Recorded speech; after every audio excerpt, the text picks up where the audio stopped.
So good morning everyone, Ankur this side and you are watching Trade Sangam. Time हो रहा है 9:15 and markets open हो चुके हैं। अगर आप मार्केट्स की बात करोगे तो देखो आज मार्केट ओपन हुआ गैप अप अराउंड 52,840 के अराउंड। तो ये मेरा ठीक है, ये मेरा क्या था इधर प्रीवियस डे हाई यहाँ पे। एंड प्रीवियस डे हाई के नीचे देखोगे तो R1 से लेकर ये मेरा जोन 1 जो मैंशन रहा है, ये मेरा पूरा यहाँ पे क्या है रेजिस्टेंस जोन 1। ठीक है, नीचे मेरा यहाँ पे सेंटर लेवल है, देन उसके नीचे previous day close and previous day लो वगैरह ये सब चीज़ें हैं।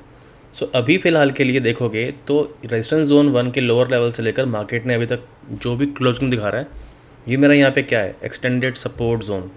ठीक है, हो सकता है मार्केट यहाँ से ऊपर निकल जाए या फिर मार्केट नीचे आ जाए, सेंटर लेवल से यहाँ से ऊपर निकल जाए, या फिर मार्केट प्रीवियस डे क्लोज पे आए यहाँ से ऊपर निकल जाए, या फिर मार्केट यहाँ से रेजिस्टेंस जोन 2 की ओर निकल जाए एंड देन यहाँ से फॉल करेगा। ठीक है, because this is my resistance zone 2। So endless possibilities हैं यहाँ पे। अब क्वेश्चन यही आता है कि कहाँ पे एंट्री हमारी होगी, कहाँ पे हमारा एग्जिट होगा, बिकॉज हमारे पास यहाँ पे ढेर सारे लेवल्स हैं। ठीक है, सो हम यहाँ पे सिर्फ वेट करेंगे और मार्केट्स को हम जज करके देखेंगे कि मार्केट्स कहाँ पे आ सकता है। सो the time right now is 9:23। अगर आप ध्यान से देखोगे मार्केट यहाँ पे क्या कर रहा है, हमारे रेजिस्टेंस जोन से ही सपोर्ट ले रहा है इनसाइड कैंडल बना के, एंड उसने इनसाइड कैंडल का हाई यहाँ पे ब्रेक कर दिया। सो मैं एंट्री यहाँ पे ले लेता हूँ, लेकिन उसके पहले आपको बता दूँ कि SL मेरा यहाँ पे कितना होगा। आप सोचो, क्या मैं अपना SL इतना रखूँगा? बताइए, क्वेश्चन मेरा ये है। 0.45 रिस्क टू रिवॉर्ड के लिए या 1:1 रिस्क रिवॉर्ड के लिए मैं अपना SL इतना बड़ा रखूँगा? ये तो वैलिड ही नहीं है। ठीक है, इस केस में देखो मैं अपना क्या करूँगा, SL को कम करूँगा। अब SL में अपना कितना करूँगा, अपने रेजिस्टेंस जोन का जो मिड लेवल है वहाँ तक। आई होप आप इस चीज़ को समझ पा रहे होगे कि आप अपने SL के साथ कैसे खेल सकते हो। जैसे मैं आपको बताता हूँ, अगर आपकी एंट्री एक्यूरेट है तो आपके SL कम होना चाहिए, क्योंकि SL पे ही आप काम कर सकते हो, टारगेट्स पे नहीं। टारगेट्स डिपेंड करेंगे मार्केट पे। अगर मार्केट जितना मूवमेंट देगा, जितना मार्केट्स आपके फेवर पे जाएगा, आपको टारगेट्स उतने अचीव होते रहेंगे। या फिर अगर आप ऑप्शन सेलर हो, मार्केट्स आपके फेवर पे नहीं भी जा रहा बट साइडवेज है, ठीक है, साइडवेज मार्केट में भी आप आराम से ऑप्शन पे पैसा बना सकते हो। तो अब सिंपली मैं यही फॉलो करूँगा। एंट्री मैंने ऑलरेडी यहाँ पे ले लिया एंड अपना SL जो भी है आज के सेंटर लेवल का, जो भी मेरा लेवल है इसके नीचे रखूँगा, बस दैट्स इट। टारगेट्स हमारे रेजिस्टेंस जोन 2 तक होंगे एंड इन केस अगर मार्केट रेजिस्टेंस जोन 2 को भी ब्रीच करता है, देन उसके बाद we will look for resistance zone 3। And देखो यहाँ पे मैं सिंपली PE को सेल करूँगा। और देखो आज है एक्सपायरी, ठीक है, आज बैंक निफ्टी की एक्सपायरी है। सो अगर मार्केट पूरे दिन हमारी एंट्री पोजीशन से ऊपर ही रहेगा, जिस स्ट्राइक प्राइस को हमने बेचा है उसके ऊपर ही रहेगा और क्लोज भी उसके ऊपर ही होगा, तो हमारे को होगा आज max profit. So we are back in 52,900 option chart and हमारी एंट्री यहाँ पे हुई है अराउंड 228 के आसपास। So first of all let me mark it for you. हम ना एंट्री प्राइस यहाँ पे मार्क कर लेते हैं, इट्स अराउंड 228। ठीक है, सो let me type it, entry eight 228। हमारी एंट्री यहाँ पे डन है। अब टारगेट्स हमारे यहाँ पे अभी बेसिकली क्या रहेंगे, ये आप सबको पता, हम यहाँ पे टारगेट्स असाइन किस तरीके से करते हैं, ऑप्शन चार्ट्स के अकॉर्डिंग ही। जो ऑप्शन चार्ट्स से हमारे को लेवल्स दिख रहे हैं उसी के अकॉर्डिंग हम यहाँ पे अपने टारगेट सेट करते हैं। सो लेट्स वेट एंड देखते हैं कि मार्केट्स हमारे को आज टारगेट देता है या फिर आज हमें लॉस सहना पड़ता है। जो भी होता है मैं आपको बताता हूँ। सो लेट मी शो यू कि हम अपने टारगेट्स को असाइन किस तरीके से करते हैं। सो फर्स्ट टारगेट हमारा यहाँ पे क्या होगा, अराउंड 144 के approx. So let me mention it target at 144। उसके नीचे हमारा टारगेट 80 का अप्रॉक्स है, 90 का अप्रॉक्स है, तो टारगेट मेंशन कर देते हैं यहाँ पे टारगेट एट 90। एंड इसके बाद देखेंगे जैसे जैसे मार्केट नीचे आता रहेगा तो हम अपने टारगेट्स को बढ़ाते जाएंगे। So the time right now is 9:45 and जैसा हमने डिस्कस किया था आपके साथ, resistance zone will act as a support zone. ठीक है, एंट्री हमारी इसी की हाई पे हुई थी एंड जैसा मैं आपको बोलता हूँ, एंट्री वहीं पे करो जहाँ पे दूसरों को उम्मीदें कम हो। ठीक है, पॉसिबिलिटी यहाँ पे क्या है कि रेजिस्टेंस जोन 3 तक आएगा नहीं आएगा हमें नहीं पता। अब इस केस में ट्रेड हमारी हो चुकी है रिस्क फ्री। ठीक है, फॉर प्रूफ आप दिखाता हूँ मैं आपको। ग्रुप पे भी हमने यहाँ पे कॉल का ऑप्शन बाय करने के लिए दिया था and it went from 90 to 200, तो यहाँ पे भी आपका पैसा 2x बन चुका। अब इतना, अब 100 पॉइंट्स के अप्रोक्स आपको अगर बेनिफिट मिल रहा है ऑप्शन बाइंग पे, it's enough, it's more than enough literally. आप अपना बुक करो और निकल जाओ। अभी तो मार्केट में 10 भी नहीं बजे, अभी तो 9:45 ही हैं। सो इस तरीके से मैं आपको समझाता हूँ कि एंट्री आपकी कहाँ पे होनी चाहिए।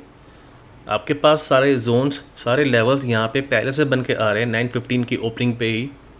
उसके बाद आपने सिर्फ मार्केट को समझना है कि मार्केट किस जगह पे आके सपोर्ट ले सकता है या फिर किस जगह पे आके रेजिस्टेंस ले सकता है, वो सब आपको पहले से पता है। कैंडल स्ट्रक्चर एंड पैटर्न्स यहीं पे आपको देखने हैं एंड उसके अकॉर्डिंग यहाँ पे आपने एंट्री लेनी है। ऐसा नहीं है कि मैं कभी लॉस पे नहीं रहता हूँ, लॉस भी होते हैं, बट अगेन सेइंग लॉस के केस में भी मेरा एसएल कम से कम होता है। ठीक है, लेट्स वेट एंड सी कि मार्केट का बिहेवियर, कि मार्केट इसके ऊपर निकलता है, रेजिस्टेंस जोन 3 पे जाता है या फिर यहीं से घूम के नीचे आ जाएगा। जो भी होगा मैं आपको बताता हूँ। सो the time right now is 4:48, market and हो चुके हैं। ठीक है, एंड जैसे हमने अपने सामने डिस्कस किया था कि हमने अपनी एंट्री किस जगह पे करी थी, वो आप यहाँ पे देख सकते हो। हमने इसी जगह यहाँ पे अपनी एंट्री करी थी, करेक्ट। एंड उसके बाद हमने आपसे डिस्कस किया था अपने टारगेट्स यहाँ पे क्या होंगे, रेजिस्टेंस जोन 2।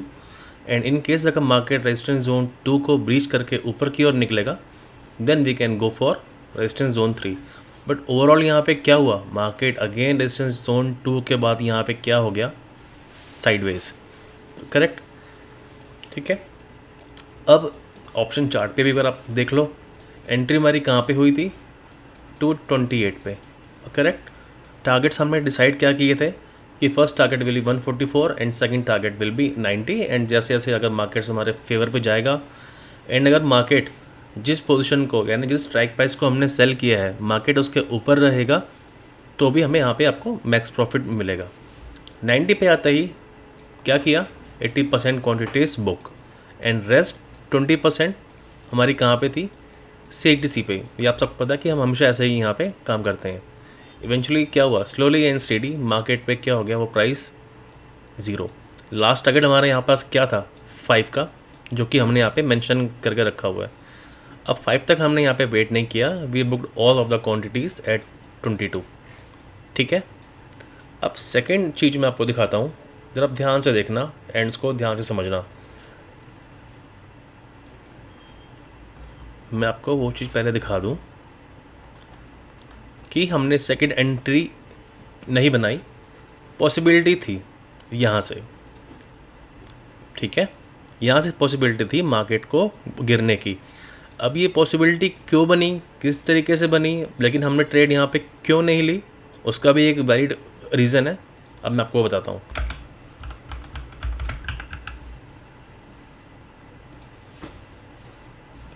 ठीक है, सो वो चार्ट था हमारा 53 200 CE।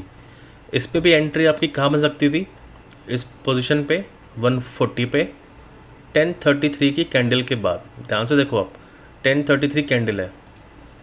अब क्वेश्चन ये आता है कि हमें यहाँ से कैसे पता चल गया कि मार्केट यहाँ से फॉल करेगा। अगेन वही 3 कंडीशंस जो हम आपको बताते हैं।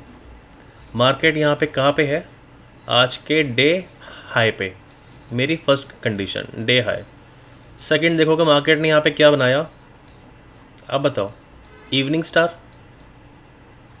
ठीक है, इवनिंग स्टार बन गया। अब यहाँ पे तो उसने क्या किया, रेजिस्टेंस 2 का जो लेवल है इसको तो यहाँ से ब्रेक कर दिया, लेकिन जोन के अपर लेवल से उसने यहाँ पे रेजिस्टेंस लिया।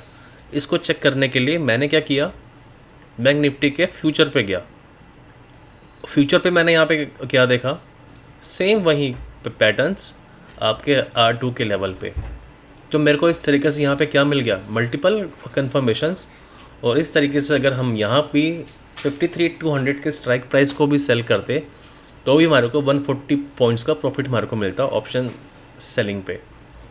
सो आई होप आपको समझ में आया होगा कि हमने अपनी एंट्री किस जगह पे बनाई थी।